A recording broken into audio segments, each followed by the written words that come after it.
Boa noite. O risco de não aprovação do Orçamento de Estado para 2022 desencadeou as campanhas de alarme em São Bento, em Belém e também na sede do PSD.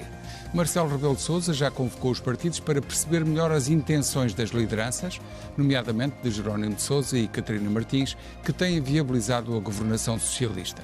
O Presidente da República avisa mesmo que, se o orçamento chumbar agora, haverá eleições legislativas e, na melhor das hipóteses, só haverá um novo orçamento em abril do ano que vem. Enquanto António Costa mantém um expressivo quase silêncio, Rui Rio avisa o PSD de que o melhor é adiar as diretas que iriam escolher a liderança em dezembro e também adiar o Congresso que estava previsto para janeiro.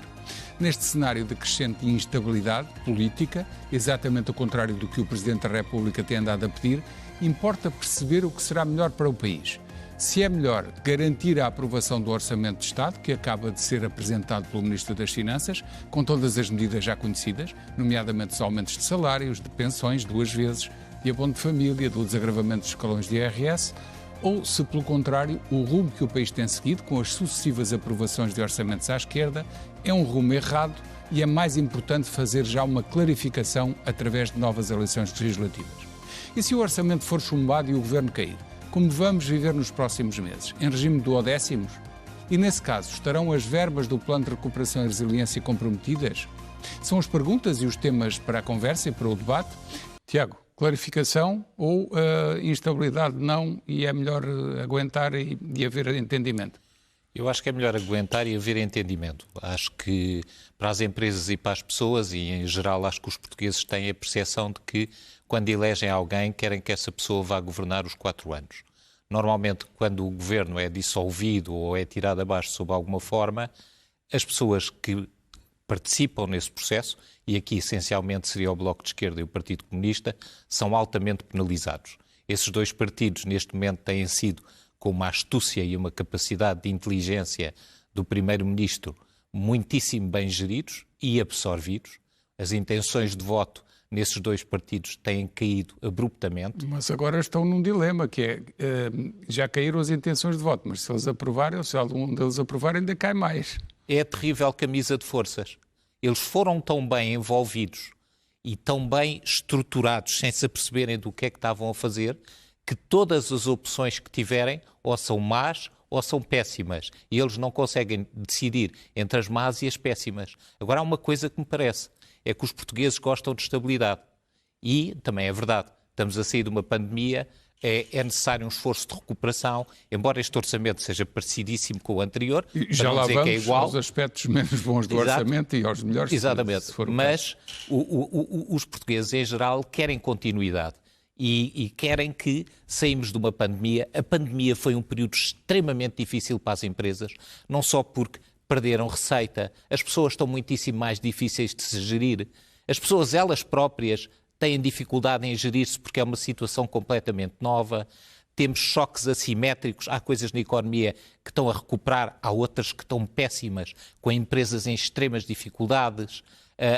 A administração pública não está ainda a funcionar, nós tentamos resolver problemas e não conseguimos que as coisas avancem. As pessoas, por exemplo, querem resolver problemas e não conseguem. Eu, para conseguir tirar o cartão de cidadão, foram 7 meses, não é? E tive que pôr a minha assistente a telefonar, até conseguir tirar o cartão de cidadão. Por isso, as coisas não estão a funcionar. Se neste momento, ainda por cima, temos o nosso anjo da guarda, que é a União Europeia, que nos vai mandar para cá imenso dinheirinho, e que nós queremos naturalmente gastá-lo porque adoramos gastar o dinheiro que vem da União Europeia para fazer fantásticas festas, claro, imensos consórcios e coisas do género. E se nós, por isso simplesmente não continuamos, já não temos festa, por isso eu acho que é mau. E acresce que esse não vem já diretamente para a dívida pública. Pois. Por enquanto. Exatamente. Daqui a uns 15 anos logo vemos. Exatamente. Mas para concluir, na tua opinião, é melhor... É melhor não haver, e acho que o Partido Comunista e o Bloco de Esquerda podem quase que se tornar-se irrelevantes ou desaparecer se atirarem o governo abaixo nesta situação. É possível que sejam altissimamente penalizados. Já o PSD, o Partido Socialista Democrático, que é como é hoje em dia, que é muito próximo de visão do PS, eu não consigo distinguir já entre um e o outro hoje em dia. Já disse isso ao Dr. Rui Rio ou não? Não, mas toda a gente vê Quando isto. tiver a oportunidade de ir, vai é dizer. muito difícil distinguirem-se. Partido, como é que é? Partido? Socialista Democrático. É não o PSD. Exatamente. Mas Okay. o Partido Está Socialista... dentro da cabe na sigla. Sim, exatamente. É por isso que eles não ganham, porque temos o original, que é o Partido Socialista, e depois temos o outro, não é? As pessoas votam no original, pelo mesmo preço. Não votam na cópia. Pronto, não votam na cópia. Mas o que me parece é a responsabilidade aqui, e não concordo ali com o Carlos, a responsabilidade é claramente do Bloco de Esquerda e do Partido Comunista, que tiveram sempre envolvidos nos acordos. E acho que lhes sai extremamente caros se forem desrazoáveis e atirarem o governo abaixo desta altura. Vão ser altissimamente penalizados. Em relação a este conjunto de medidas e a aparente descompensação entre gastos e crescimento da dívida e, por outro lado, o não apoio às empresas, sobretudo às pequenas e médias empresas, que aqui é evidente neste momento. Aliás, quase não se fala. Atenção, do mundo empresarial. Quando nós temos... Dívida 10%. Deve em relação ao PIB. Exato, Estamos a falar em valor absoluto. Mas ainda bem que fez a taxa do PIB. Não. O que interessa é a taxa. Depende do critério. Na verdade, o bolo todo nós temos que o pagar. Mas não vamos fazer só discussão sobre a dívida agora, por favor. Eu acho que é preciso, para ser português, é preciso ter um certo sentido de humor. Não é? E quando nós olhamos para o orçamento, há coisas. Nós aqui... já temos há 900 anos. É absolutamente fundamental ter um certo sentido de humor, porque se nós pensamos nas crises e nas coisas que nós fazemos em termos de gestão, quer dizer, qualquer família que fosse gerida como o país é gerido de há tantos anos para cá, arrebentava sucessivamente. Por isso, não podia subsistir. Além disso, há uma coisa que me fascina aqui, que é 1.000 milhões de euros para a TAP. Isso. E mais 1.800 milhões de euros para a CP. Isso. Eu vou dar uma sugestão que divertia muitíssimo mais os portugueses. Promoviam festas, como na antiga Roma, e circos em que ofereciam pão, vinho, essas coisas todas. É pá, porque a malta ainda se divertia. Porque é assim, isto passa... A TAP cada vez está pior. A CP... cada vez tem material mais velho, com os ministros, qualquer dia. Com os ministros à pancada uns com os outros, publicamente. E qualquer dia, na CP, em vez de serem os comboios a puxarem as pessoas, tem que ser as pessoas a empurrar os comboios. E na TAP, qualquer dia, põem-nos a pedalar lá dentro, mas cada vez metem lá mais dinheiro. Por isso, o que é que eu acho? Isto aqui, faziam festas e pelo menos divertíamos todos. Relativamente à questão orçamental, há uma coisa só que me preocupa mais neste orçamento, mas também é de continuidade. É assim, a produção de riqueza deriva essencialmente das empresas e, em Portugal, das micro e pequenas empresas. Elas representam grande parte do emprego em Portugal. E não há medidas nenhumas. Não há medidas em coisas que não custam dinheiro, como, por exemplo, melhoria da justiça fiscal, desburocratização, simplificação das vidas das empresas. Isso não custa dinheiro, é aparente, porque na verdade dá muito poder a muita gente. Tirar o poder a essa gente que emperra tudo é um problema político. É verdade. É isso que dá poder aos partidos, é uma complicação. É verdade, e quando se complexiza também se podem vender facilidades. Pois, por isso também. Há também essa questão. Também. Mas depois, por outro lado, nós temos as empresas, e temos as empresas muito descapitalizadas, os investidores estrangeiros. Nós hoje em dia vimos estrangeiros cá em Portugal. Vimos até umas miúdas muito giras loiras e uns loiros também muito altos e não sei o quê. Já voltaram todos, que eu estive a jantar no Bairro Alto ontem e aquilo estava com um ambiente fantástico. E uma temperatura arranjar mesa. Exatamente. É difícil, mas lá consegui.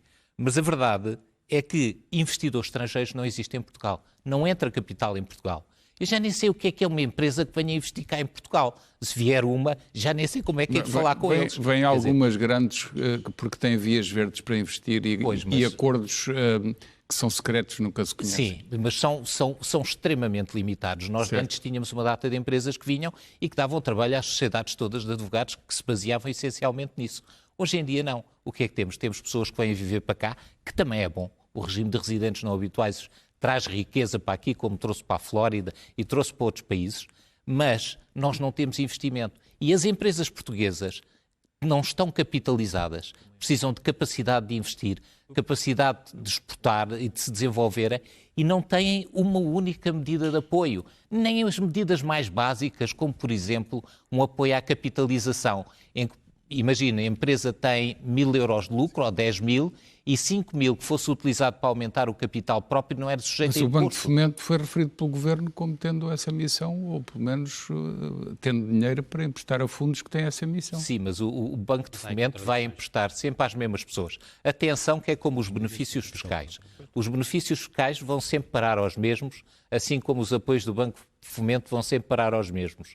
E 99% das empresas nem nunca o veem. Essas empresas o que precisam é de uma taxa de IRC que é universal, mais baixa para todos, precisam de capitalizar-se para os bancos também terem confiança e conseguirem apoiá-los, etc. Mas nós o que vimos não é só isso. É mesmo as empresas que vão aos mercados de capitais e aí precisavam de pessoas que comprassem ações e obrigações.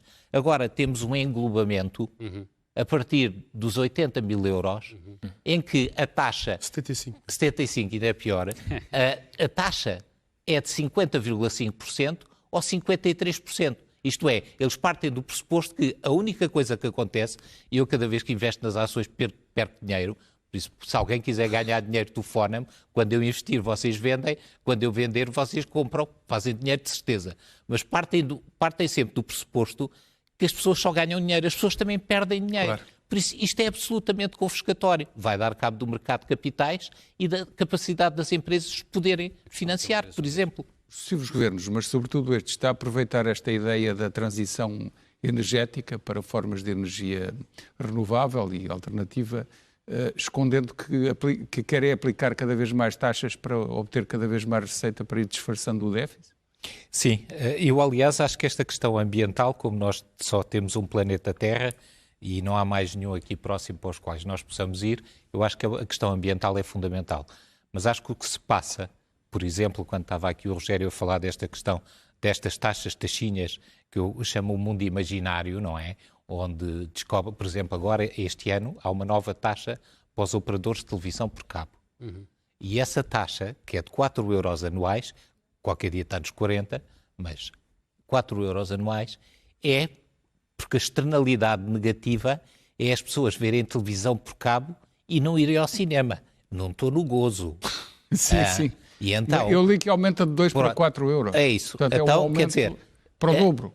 A pessoa agora devia ir ao cinema e como não vai, porque está a ver televisão em casa, leva com um imposto. E as outras são assim. Não é?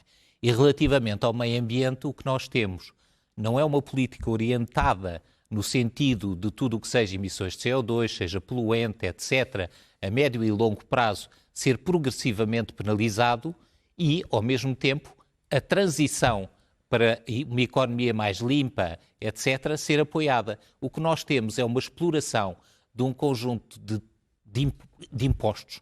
Isto não são taxas. Isto são impostos porque não há contrapartida nem a remoção de obstáculos jurídicos ao exercício de direitos. Por isso, isto são impostos que são criados e que têm aumentado permanentemente. Mas mais, também demos a capacidade aos municípios, aí há 10 ou 15 anos, de inventarem impostos.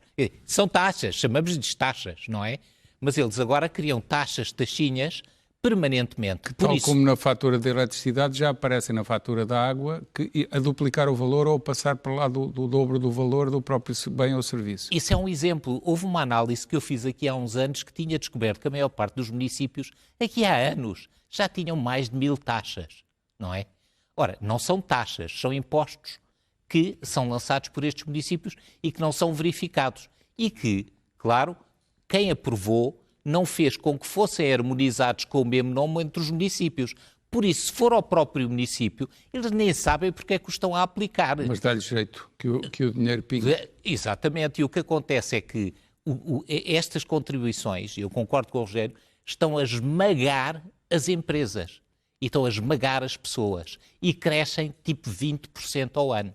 E o Estado está-se a financiar, diz que não aumenta os impostos, quer dizer, de vez em quando aumenta, mas está a aumentar imensamente a carga fiscal através de uma dispersão com outra coisa negativa. Temos mesmo de terminar, Tiago. É que isto é um inferno para se pagar. Pois, ainda por cima. Eu tenho pena de não podermos continuar a conversar. As matérias que abordámos aqui são seguramente de alto interesse público. Infelizmente chegou ao fim o nosso tempo, Muito obrigado pela vossa atenção. Até quarta-feira. Tenham uma boa semana.